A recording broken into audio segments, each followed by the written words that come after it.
pray and ask the Lord to bless them.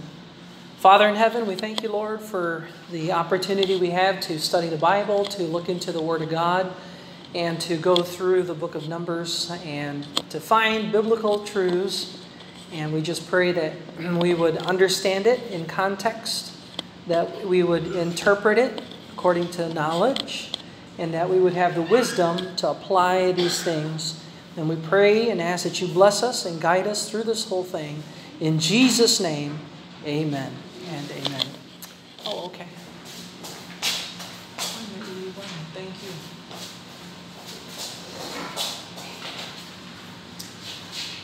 All right, so we're looking at the book of Numbers. Okay, so kayo ang magbigay sa akin ng information para sa final exam. So, Numbers ay pang ilang aklat ng Lumang Tipan? Pang-apat. Tama. So, ilang chapters? 36. Ilang divisions? 3 divisions. So, 3 bahagi ang Book of Numbers. So, naalala ba ninyo yung chapters from 1 to 9, from 10 to 22, from 23 to 36. Correct. Tapos, binahagi natin yung Book of Numbers, hindi lang sa 3 bahagi according to chapter, pero kung babasahin mo yung mga chapters na ito, nasa certain location sila. Natatanda natin, lumabas sila sa Egypt, tapos nais ng Diyos na sakupin nila ang lupa na ni Abraham na iniwan niya. That would be Canaan, sa northern part. Kaya lang, hindi sila naniwala sa Panginoon, kaya sila ay sinumpa ng Diyos, lahat ng 20-year-old at pataas ay hindi papasok sa Canaan. So yung first generation, nabura sila, namatay sila. Yung second generation, sila ang papasok. Okay, so, nung lumabas sila sa Egypt, saan sila nag-camp?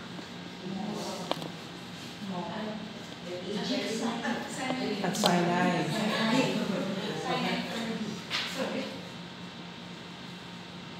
Sinai. Tapos, after 2 years, sinumpa sila ng Diyos dahil hindi sila nakinig sa Panginoon at sila ay pagala-gala sa kagubatan ng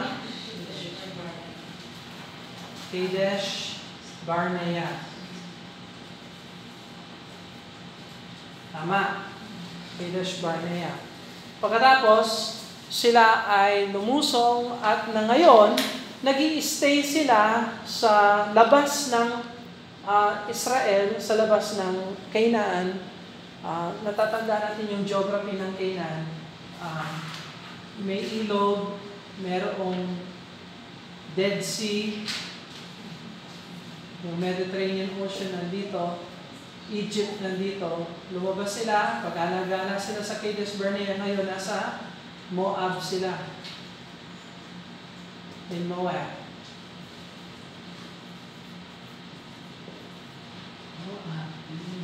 At papasok na sila ngayon sa lalampasan nila yung ilog ng Jordan.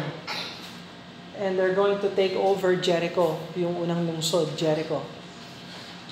Okay? So, pero ngayon, natuklasan natin sa chapter 23, 24, 25, yung kasaysayan ng tatlong mga tao, 3 persons dito.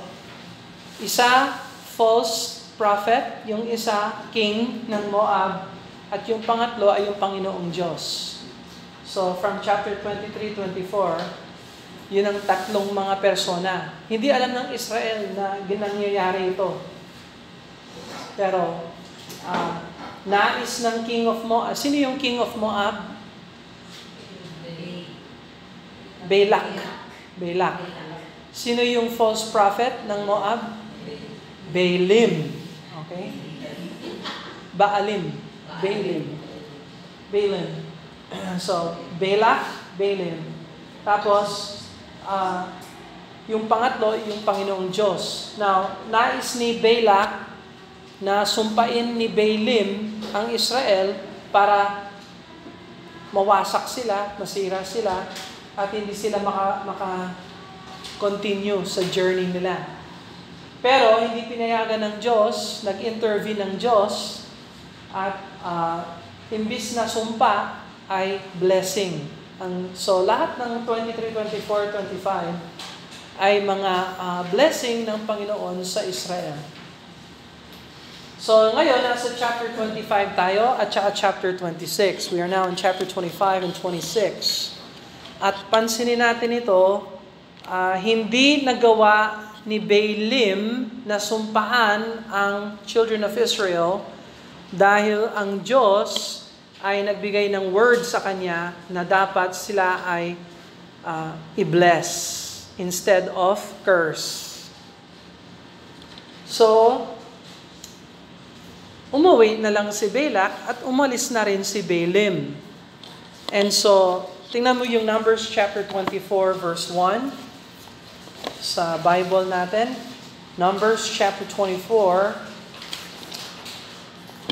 verse number 1. Alright, Numbers 24 verse 25. Numbers 24 verse 25. Before chapter 25, ang sabi ng Bible, "But Balaam rose up and went and returned to his place, and Balak also went his way." So nabigo sila. Bigong-bigo si Balak, bigong-bigo si Balaam. Pero hindi natin nakikita dito sa chapter 25 and 20 ang mga nangyari. Pero isinalaysay ng chapter 31 na nagbigay ng payo si Balaam kay Balak kung ano ang dapat niyang gawin kung gusto niya talagang masumpa ang Israel. So tingnan mo yung Numbers 31 verse 16. Numbers 31:16. "Behold, these caused the children of Israel through the counsel of Balaam to commit trespass against the Lord in the matter of Peor. And there was a plague among the congregation of the Lord." So, hindi nagawa ni Balaam na sumpain sa labas, sa panglabas, ang Israel, pero nagawa rin ni Balaam na sumpain sila, hindi dahil sa external forces, kundi dahil sa internal sinful behavior ng Israel. And so, sa Numbers 25, isinasalaysay ni Moses kung ano yung mga ginawa ng children of Israel na nagdulot ng sumpa sa kanila ng Diyos. So, you see, hindi natin pwedeng idahilan si Satanas sa mga decisions natin. We cannot blame the devil for our sins. When we decide and choose to sin against the Lord, that is our choice. Hindi tayo pinilit ni Satanas. Walang puwersa ang demonyo na gawin para pumili tayo na gumawa ng kasalanan. Pag tayo ay nagkasala, ito ay desisyon natin. So you see this in Numbers chapter 25. The children of Israel sinned against the Lord, and that sin that they decided to do is the reason why God brought judgment upon them. So severe ang judgment ng Panginoon. Dahil severe nga rin naman ang kasalanan ng Israel. And so, we see this principle here. The devil did not make me do it. I chose to sin against the Lord. And so, we have to bear the consequences of our sins. So, tingnan mo ang Numbers chapter 25, verse number 1. Numbers 25, verse 1. "And Israel abode in Shittim, and the people began to commit whoredom with the daughters of Moab, So somewhere along the line, according to Numbers chapter 31 verse 16, Balaam counseled Balak na iparada mo sa mga hukbo ng Israel yung pinakamagagandang yung mga kababaihan ng Moab. Dahil doon tumibok yung puso ng mga hukbo ng Israel at sila ay nasawi, nadala sa mga babae ng Moab.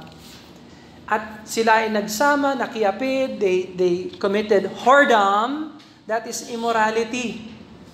So, isa sa mga cardinal na kasalanan ng Bible na itinuturo ng Bible, yung whoredom or immorality. Palaging magkasama ang immorality at saka idolatry. The worship of self or the worship of an idol. So makikita natin sa verse 2, and they called the people unto the sacrifices of their gods. And the people did eat and bow down to their gods. So anong masama kung mag-date ako o makisama ako sa isang tao na hindi naman Christian? Ang problema, yung nangyari kay King Solomon. Yung puso niya hindi nakatutok kay Lord. Ngayon, na-split yung puso niya at truthfully, napalitan yung puso niya. Imbis na sumunod siya sa Panginoon, sumunod siya sa mga asawa niyang nasa mali. Okay? So sa buhay, mahirap na makisama sa mali. And so, even if you are for the Lord, yung potential na hindi ka na, diyan nagsisimula talaga. That's where it all begins. Halimbawa, nagsisimba ka, masigasi ka para sa Panginoon, pero yung attention mo, ibibigay mo sa iba, all of a sudden, hindi na importante yung araw ng Panginoon. All of a sudden, hindi na importante yung mga services ng church, pagsamba, pagbasa ng salita ng Diyos, pananalangin, pag-awit sa Kanya, paglilingkod sa Panginoon. One service na lang, imbis na 3. Sunday school, Sunday morning, Sunday afternoon. Sa linggo lang yan.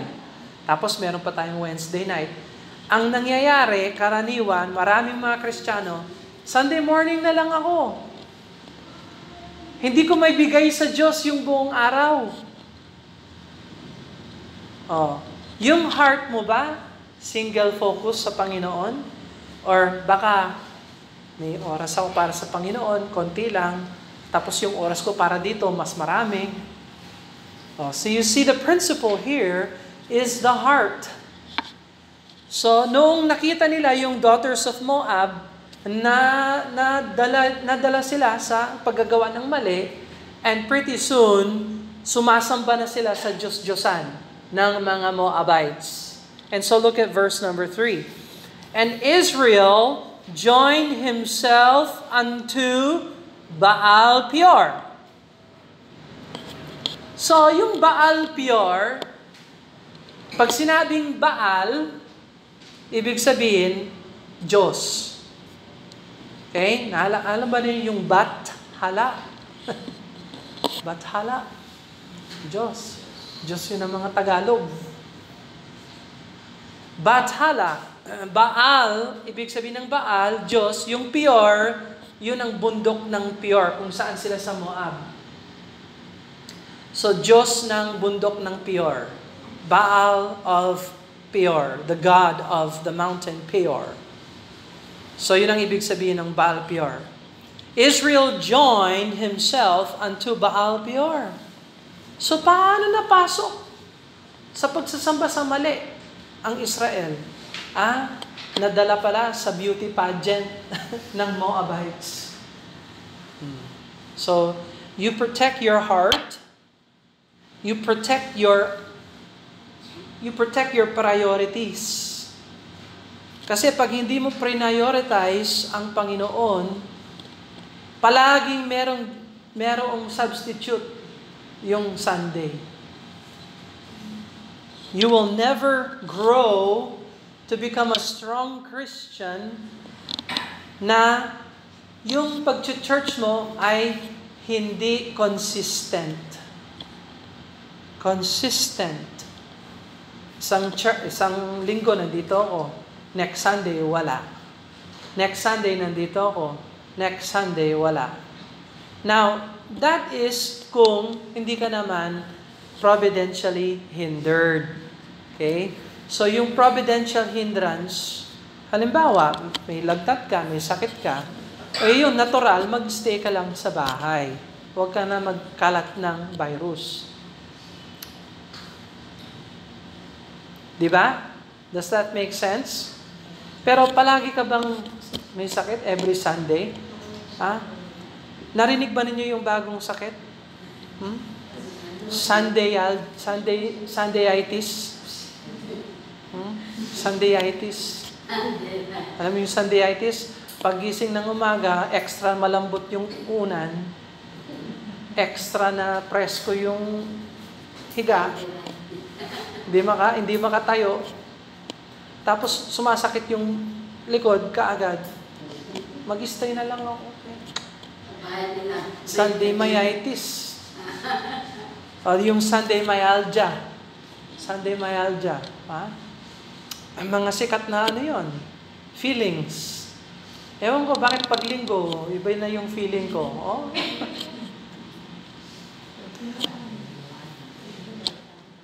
May awit pa nga ako nag-imbento ako ng awit. Anyway, next time ko na lang i-awit sa inyo in private. So, prioritize natin, gawin natin single focus yung heart natin sa Panginoon. Huwag niyong ibigay yung heart niyo sa iba. Dahil talagang madadala kayo sa mali. And we will end up worshiping the wrong God. So, the anger of the Lord was kindled against Israel. So, biro mo, yung hindi nagawa ni Balaam, ay nagawa pa rin ang pagsusumpa dahil sa kasalanan ng Israel. Verse 4, And the Lord said unto Moses, Take all the heads of the people and hang them up before the Lord against the sun, that the fierce anger of the Lord may be turned away from Israel. So, nagpadala ang Diyos ng salot at sumpa. So sabi niya, magbitay kayo ng mga ilan na sumamba kay Baal Peor. Na hindi sinabi kung ilan, pero mamaya makikita natin, 1,000 yan na mga sumamba kay Baal Peor. At yung sumpa na salot ay ilinagay sa kampo ng Israel. Verse number 5, And Moses said unto the judges of Israel, Slay ye every one his men that were joined unto Baal Peor. Patayin nyo lahat ng mga sumama kay Baal Peor. And behold, verse 6, one of the children of Israel came and brought him unto his brethren, a Midianitish woman in the sight of Moses, and in the sight of all the congregation of Israel who were weeping before the door of the tabernacle of the congregation. So, merong isa, si Cosby, pangalan niya si Cosby. Nagdala siya ng Midianite woman, tapos sa harapan pa ni Moses. No, nilapastangan niya si Moses. Dinala niya yung Midianite woman sa kanyang tent, sa kanyang tahanan, sa harapan ni Moses, habang umiiyak ang bayang Israel. So nagre-repent na sila, pero ito hindi pa siya nagre-repent. So napakasama nitong si Cosby. Anyway, so verse number, let's see here, verse number 7. And when Phinehas, this will be the son of Eleazar, the son of Aaron. So the high priest, the priest. So, naalala niyo si Aaron? Siya yung high priest. Sino yung mga anak niya? Eleazar, Ithamar, Nadab, and Abihu. Yung dalawa nasunog. Dahil nag-alay sila ng apoy, naalala niyo sa Leviticus, Nag-alay sila ng strange fire. Uulitin din yan sa chapter 26. I-rehearse ni Moses. Pero yung isa sa kanyang anak ay si Eleazar. May anak si Eleazar, si Phinehas. At siya naman ay masigasig para sa Panginoon. So anong ginawa ni Phinehas? Verse number 7, And when Phinehas, the son of Eleazar, the son of Aaron, the priest, saw it, he rose up among the congregation, took a javelin in his hand. Ano yung javelin sa Tagalog? Para siyang spear or sibat? Sibat, that's right. And he went after the man of Israel into the tent and thrust both of them through, and the man of Israel and the woman through her belly. So, sinaksak niya yung dalawa. Execution. Sinabi nga naman ni Moses, lahat ng mga sumamba kay Baal-peor, patayin. So, this is punitive judgment. So, tandaan nyo, sa judgment ng Panginoon, may tatlong klase. Merong corrective judgment, kinokorek lang tayo ng Panginoon, hindi tayo pinapatay, kinokorek lang tayo para ituwid natin yung mali natin. Hindi ito corrective. Ito ay punitive judgment. Ibig sabihin, capital punishment. Pina-execute talaga sila ng Panginoon. Hindi para matutunan nila yung lesson nila at ilagay sa tama. Tapos na ang awa ng Diyos, sila ay pinatay. That is punitive judgment. So, they experienced the punitive judgment of the Lord. So, nung ginawa ni Phinehas yung sinibat niya sila, sabi ng Bible, so the plague, yan yung salot. The plague was stayed from the children of Israel. Na umalis yung salot sa children of Israel. And those that died in the plague were 24,000. So 24,000 ang namatay sa salot. Napakalaking number. Verse 10, And the Lord spake unto Moses, saying, okay, so meron siyang sasabihin, ire-reward niya si Phinehas. Pero tingnan mo ang 1 Corinthians chapter 10 verse 8. Sa 1 Corinthians chapter 10 verse 8, iba ang bilang ni Paul. Yung report ni Paul ay medyo iba ang number niya. So in 1 Corinthians chapter 10 verse 8, sabi ng Bible, Neither let us commit fornication as some of them committed and fell in one day 320,000. So, 23,000, sabi ni Paul, ang namatay in one day. So, execution nito. Pero si Moses, sabi niya, 24,000. So, paano natin may reconcile yung bilang ng 24,000 sa 23,000? Sinong tama? Si Moses or si Paul? Nako, lagot. Ito yung mga bilang ng numbers na bilang ng Bible na report ni Moses, 24,000. Report ni Paul, 23,000. Kulang siya ng 1,000. Sino ang tama doon? Now, yung mga ateista, mahilig sila sa ganito. Kasi, tingnan mo yung Bible. Sabi ni Moses, 24,000. Sabi ni Paul, 23,000. Sino ang tama? Mali ang Bible. May contradiction. Hindi na tayo magbabasa ng Bible. Mali. Wrong. Tapos, meron naman mga evangelical Christians at saka fundamental Christians na nagsasabing ganito.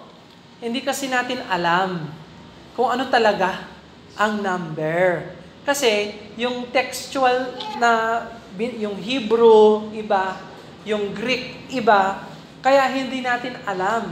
Hindi tayo sure kung ano yung sinasabi dito. So, yan, yung isip talaga ng evangelical, pati rin fundamental. Even the fundamentalists, hindi ma-reconcile ito. Okay? So, ano ang lunas? Natatandaan ba ninyo yung verse 4? Ibitay ninyo yung iba. Okay? So, malamang, 1,000 nabitay. 23,000 nadala sa salot, sa plague. You add 23 to 24, so sa isang araw, 24,000 namatay. Yung iba lang namatay sa bitay, yung iba namatay sa plague. So yung number ni Paul ay malamang yung mga namatay sa plague. Yun lang ang report niya. So hindi naman niya sinabi na ang namatay lang ay 23,000. Ang sinabi niya, there fell in one day 23,000. May mga namatay 23,000. So, obviously, yung namatay na 23,000, lahat sila plague. Tapos yung 1,000 na nabitay, hindi sila namatay sa plague, namatay sila sa bitay. So, may conflict? Wala. So, isa sa mga aklat na sinulat ng isang biblicist ay si Pastor Chet Kulos. Pastor siya sa USA. Isa sa mga sinulat niyang aklat ay yung mga numbers ng Bible. Kung paano yung mga report nito ay walang contradiction. It's one of the best books. Kaya lang mahal, at saka dahil self-published, hindi naman tanyag. Pero one day, kuha tayo ng kopya, lagay natin sa library natin, para kung gusto nyong magbasa-basa, ay oo nga, meron palang explanation na talagang biblical at hindi na tayo magke-question ng Bible. Ito bang Bible ay accurate? Ito bang Bible ay totoo? Yung King James ba? Update? Kailangan ba ng update? No. We have God's Word in Hebrew and Greek, dinala sa English, and it is an accurate translation. There is no textual issue. Walang textual issue ito. Interpretation lang ang problema. Okay? Lalo na kung ateista ka. Kahit na anong explanation, kung ang isip mo ateista, talagang wala. hindi madadala sa kahit anong chart, anong explanation, kung yung utak natin ay naka-decide na against the Lord. Okay? So, tandaan natin, wala tayong pagkakamali sa Bible. Ang kailangan lang natin yung proper interpretation ng data ng Bible. At marami pa. There are many numbers na parang hindi nagtutugma. Pero lahat yan ay may wastong interpretation. Alright, so ito yung isa sa kanila. 24,000 died in the plague. Okay? So, that's the explanation for that. So, tingnan natin yung verse number 11. Numbers 25, verse number 11. Phinehas, the son of Eleazar, the son of Aaron, the priest, had turned away my wrath away from the children of Israel, while he was zealous for my sake among them, that I consume not the children of Israel in my jealousy. So mabuti, kumilos si Phinehas para hindi ko wasakin ang children of Israel. Wherefore say, behold, I give unto him my covenant of peace, and he shall have it, and his seed after him, even the covenant of an everlasting priesthood. So blines si Phinehas ng Diyos, ikaw ang magiging high priest susunod pagka namatay si Eleazar, yung tatay mo, at saka si Aaron. And by the way, Aaron will die. As we see, kasama siya dun sa hindi makakapasok sa promised land. Anyway, verse 14 now, the name of the Israelite that was slain, even the slain with the Midianite woman, was Zimri. So si Zimri, yung lalaki, the son of Salu, a prince of a chief house among the Simeonites. So, tribu ni Simeon, si Zimri. And the name of the Canaanitish woman that was slain was Cosbi. So, yun yung babae na Midianite, daughter of Zer. He was the head of over a people, a chief in the house of Midian. So, yung hindi Moabite, yung Midian, nasa timog ng Moab, pero magkakasama sila laban sa Israel. And so, Zimri and Cosbi, mga rebelde sila. Huwag niyong pangalanan yung mga anak ninyo na Zimri, Cosbi. Talagang pangit yon. Verse 16, and the Lord spake unto Moses, saying, vex the Midianites and smite them. Mangyayari yan sa katapusan ng Numbers, bago sila pumasok sa Jordan, bago sila pumasok sa Jericho, papatayin nila yung Midianites. Okay? So, according to the Word of God. Verse 18, for they vex you with their wiles. Wiles. Pag sinabing wiles, yung mga pakulo, pakana ng kalaban, the wiles of the devil, yung mga iskema, yung mga plans ng kaaway. So, wherewith they have beguiled you, niloko kayo, in the matter of Peor, doon sa bundok ng Peor, in the matter of Cosbi, and the daughter of the prince of the Midian, their sister, which was slain in the day of the plague for Peor's sake. Okay? So, yan ang kasaysayan ng Numbers 25. Immorality and idolatry. So, biro mo, hindi nasumpa ni Balaam ang Israel, pero ang Israel mismo ang naging dahilan ng downfall nila. So, we have to be careful about our heart. Alright, any questions Numbers 25? Is that clear? Alright, so let's go to Numbers 26. Now, mahaba ang Numbers 26, hindi natin mababasa ito necessarily.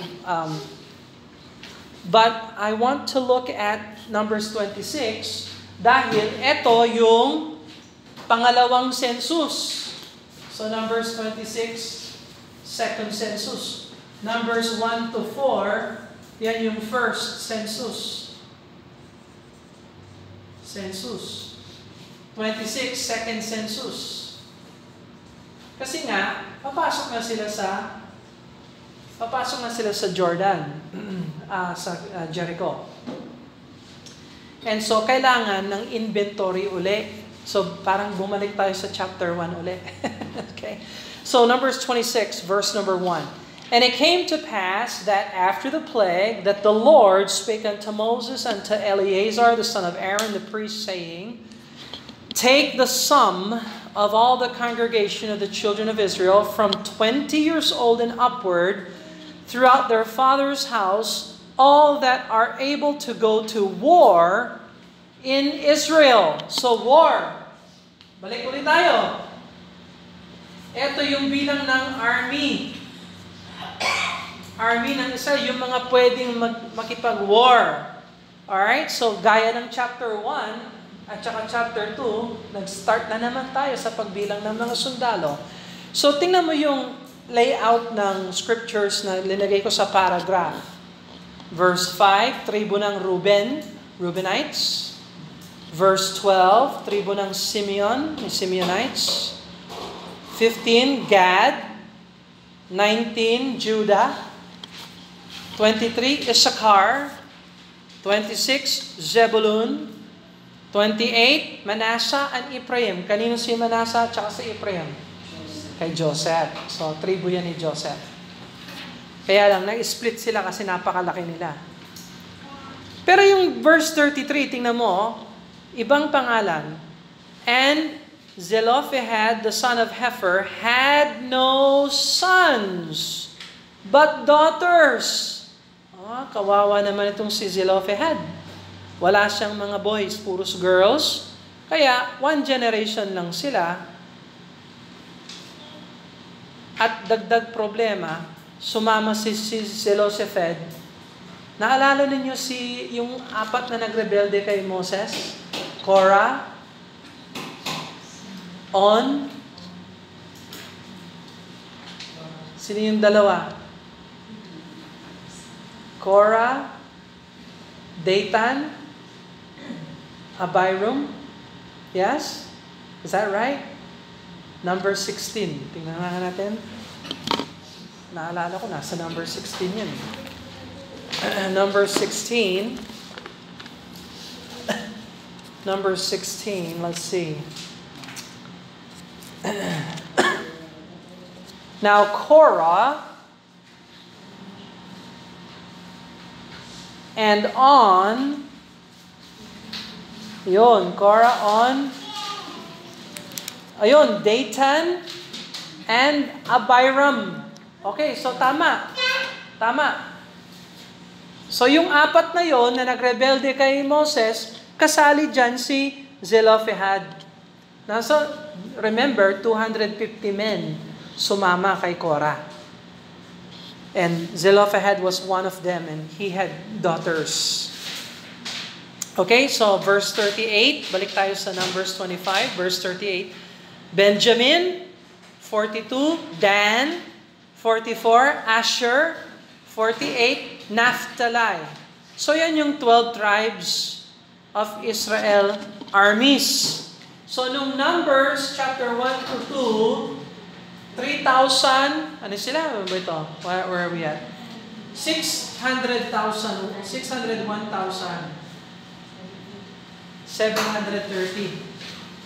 Ang bilang nila, 601. 7. Ang bilang nila ngayon, 603. 603,550. Okay? So, malaki ba ang difference? Hindi naman masyadong malaki. Pero nakita natin yung effect ng sumpa. Dahil 40 years ang nakalipas dito, kung walang sumpa, di dapat na doblehan ito. Itong numbers na ito. Pero nakikita natin, dahil sa sumpa, hindi sila lumago masyado. So, ibig sabihin, habang sila ay pag-alagala sa Kadesh Barnea at nagkakaroon sila ng funeral kada araw, imagine that, kung sila ay 2 million, kalahati niyang 1 million ay namatay. So, in 40 years, how many funerals? Kada araw. Dami nilang mga binurol sa Kadesh Barnea. Siguro kung mabisita natin yung Kadesh Barnea at mag-excavate tayo ng lupa, may mga buto-buto doon. But you can see, hindi nag-increase yung population nila masyado. Dulot ng sumpa ng Panginoon. Pero hindi rin naman na-reduce masyado. It's fair naman na yung mga kabataan nag-asawa at nagkaroon ng mga anak. And so, umangat din ng konti yung kanilang number. Pero hindi masyadong marami compared to the beginning. Okay? Alright, verse 52, look at verse number 52. And the Lord spake unto Moses, saying, Unto these lands shall be divided for an inheritance according to the number of names. To many, sa marami, katulad ni Manasseh, katulad ni Ephraim, to many thou shalt give more inheritance, and to few, katulad ni Benjamin, napakaliit, thou shalt give less inheritance. To everyone his inheritance shall be given according to those that were numbered of him. Notwithstanding, the land shall be divided by lot. Anong itong lot? Siguro, ang ginawa nila ay linagay yung mga pangalan, tapos bumunot sila. Kaninong lupa ito? Ito kay Zebulon. Doon kayo. Itong malaking lupa, para doon sa malaking tribo. Ito, Manasseh. Doon kayo. And so on. So, yung lupa na divide, yung Israel na divide siya. Ikaw, kunin mo ito. Ikaw, kunin mo ito. Ikaw, kunin mo yun. Verse 56, according to the lot shall the possession thereof be divided between many and few. So yung isip ng Old Testament, nung kapanahonan nila, ang Diyos ang nag-i-intervene sa pagbunot ng lot. Okay?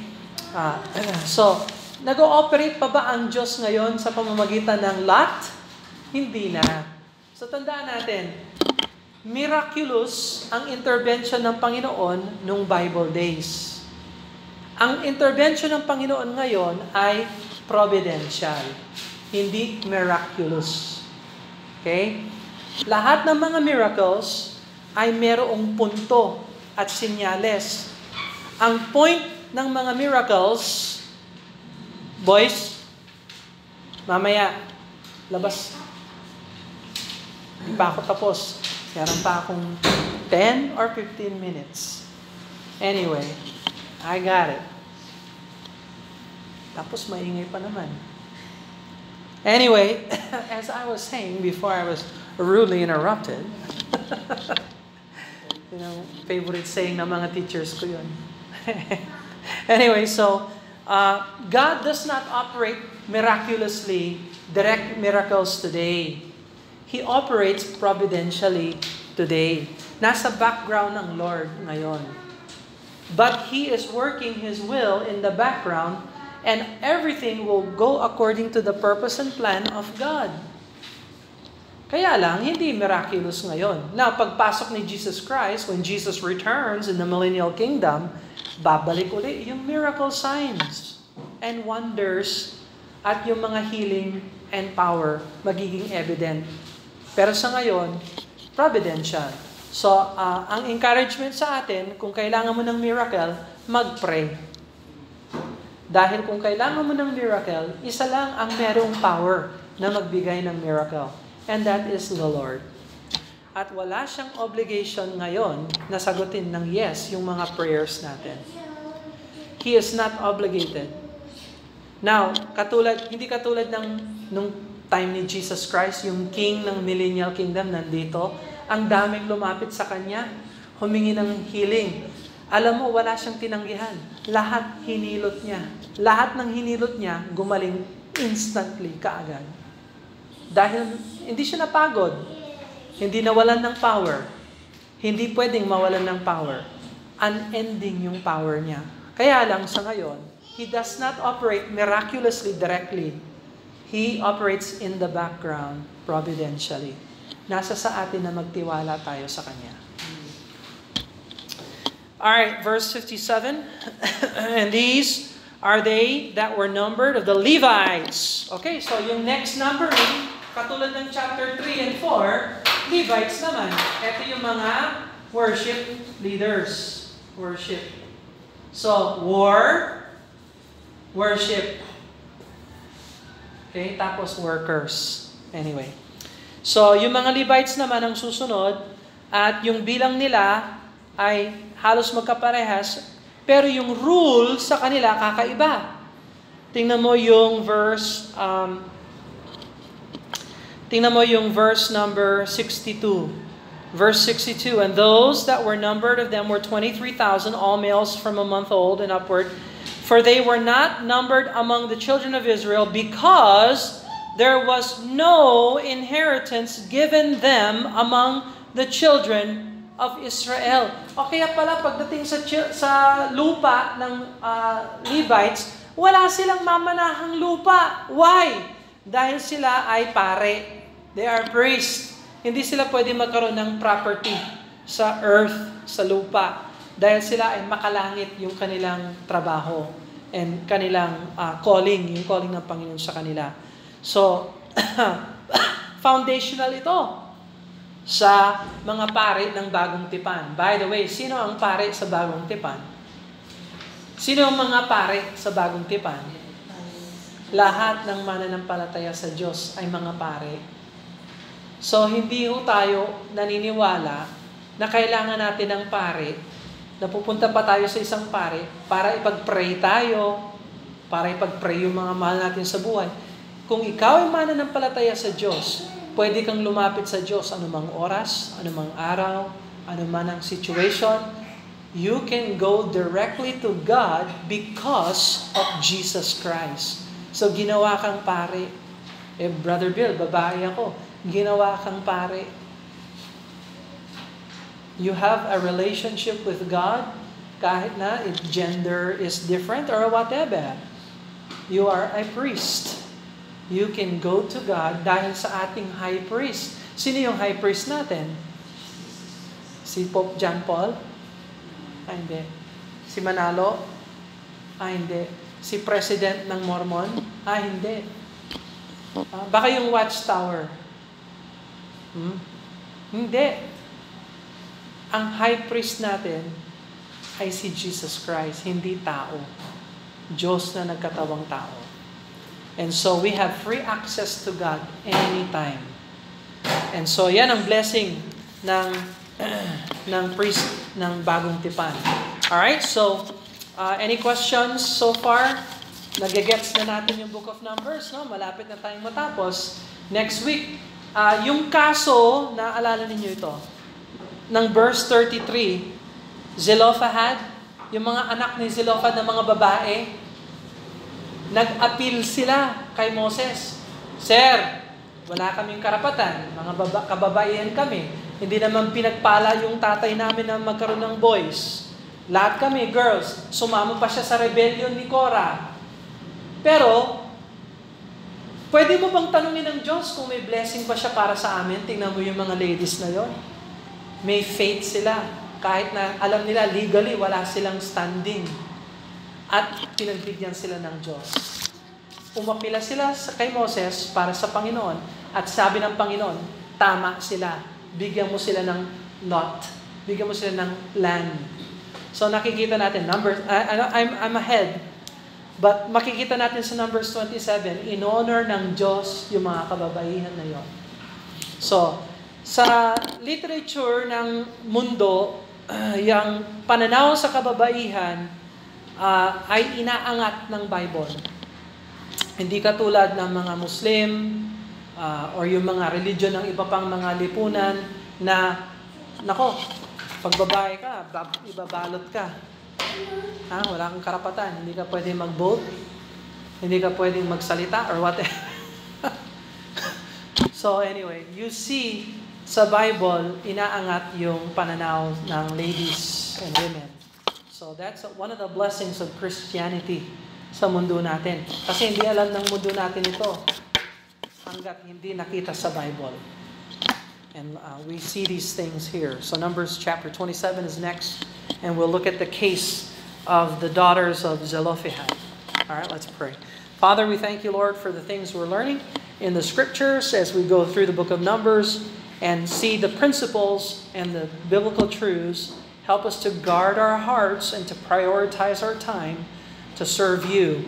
And we thank you that we are made priests in Christ, that we may approach you and communicate with you as a friend because of Jesus and His blood.